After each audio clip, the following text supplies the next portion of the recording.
दोनों सदनों में, लोकसभा और राज्यसभा, कांग्रेस पार्टी राष्ट्रीय मुद्दों पे चर्चा कराना चाहती थी। महंगाई पर, बेरोजगारी पर,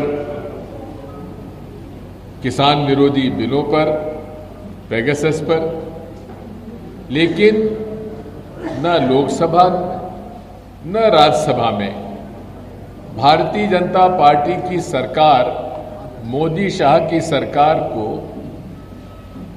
ये मंजूर नहीं था और उन्होंने मना कर दिया। आखिर इन मुद्दों पर चर्चा संसद में नहीं होगी तो कहां होगी?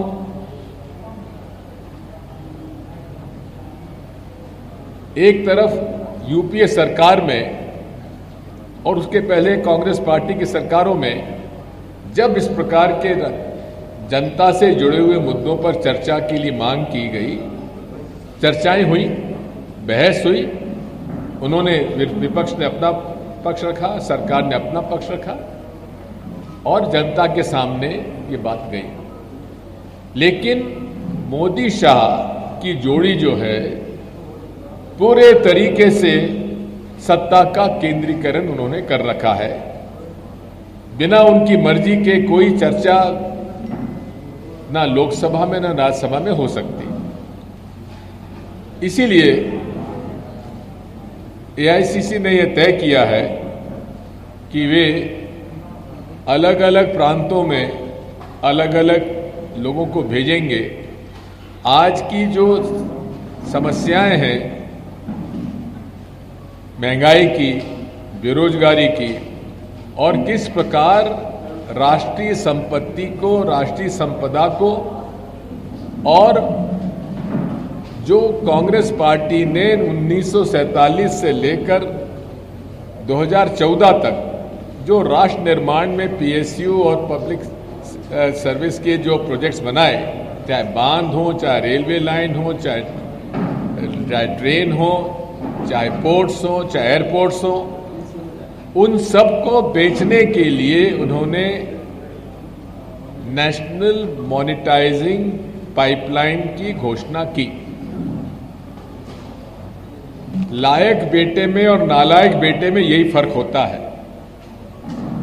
लायक बेटा जो उसे विरासत में मिलता है उसको जोड़ता है, और नालायक बेटा जो उसे विरासत में मिलता है उसे बेचकर, कर्जा लेकर और घी पीता है।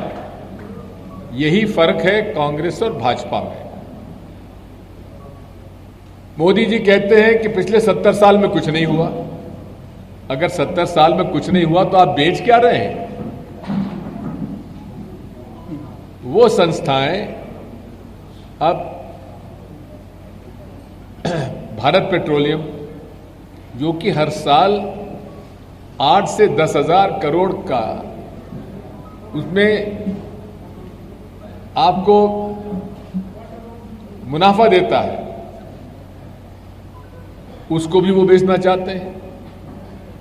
एलआईसी जो 100 करोड़ से पंडित जवाहरलाल नेहरू ने शुरू की थी, वो आज जबकि लाखों करोड़ की हो गई है और करोड़ों लोगों को उन्होंने सस्ते दामों पर, सस्ते प्रीमियम पर जीवन बीमा कराया है, उसको भी बेचना चाहते हैं। उसकी वजह से आज आपके बिहार में भी एलआईसी के एजेंट्स में लगातार कमी होती जा रही है, क्लाइंट्स में कमी होती जा रही है। उसके सारे बातें मैं आपके सामने मैं रखना चाहूंगा। राजनीति विचारधारा की होती है और इस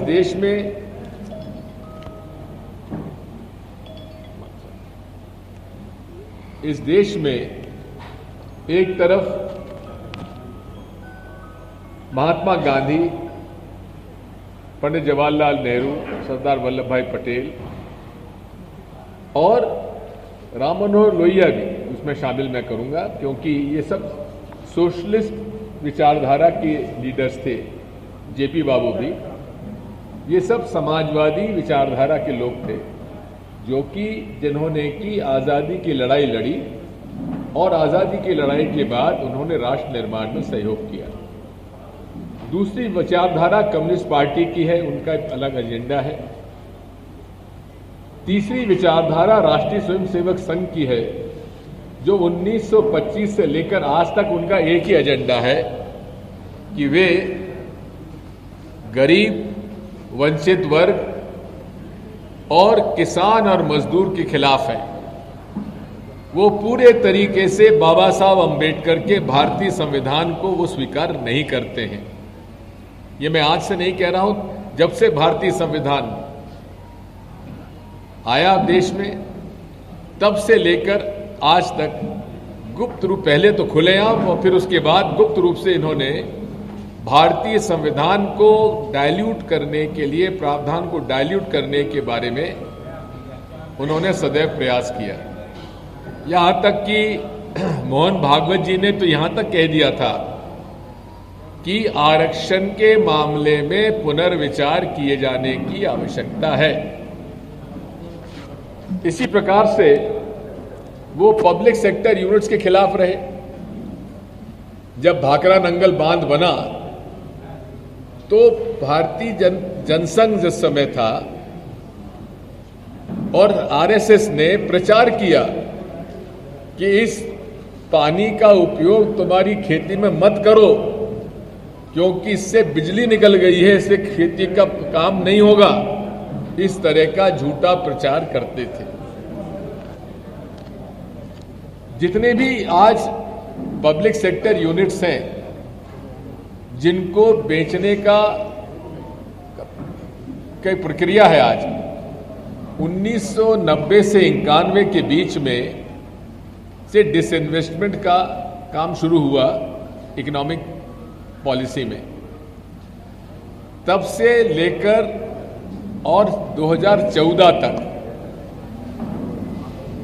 जितनी रेवेन्यू आई वो लगभग 3,30,00,000 करोड़ के आसपास आई, 91 से लेकर 2014 तक।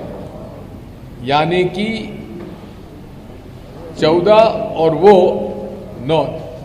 23 साल में लगभग 3,30,000 करोड़ का डिसइन्वेस्टमेंट हुआ।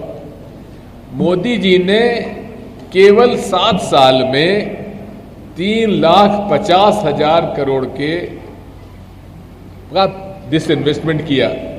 कांग्रेस पार्टी पीएसयूज बेच नहीं रही थी, ये अपना शेयर होल्डिंग कम कर रही थी। शेयर होल्डिंग कम करना एक बात है और पब्लिक सेक्टर यूनिट बेचना दूसरी बात है। यही कारण है जिसकी वजह से कांग्रेस पार्टी इसका विरोध करती रही है।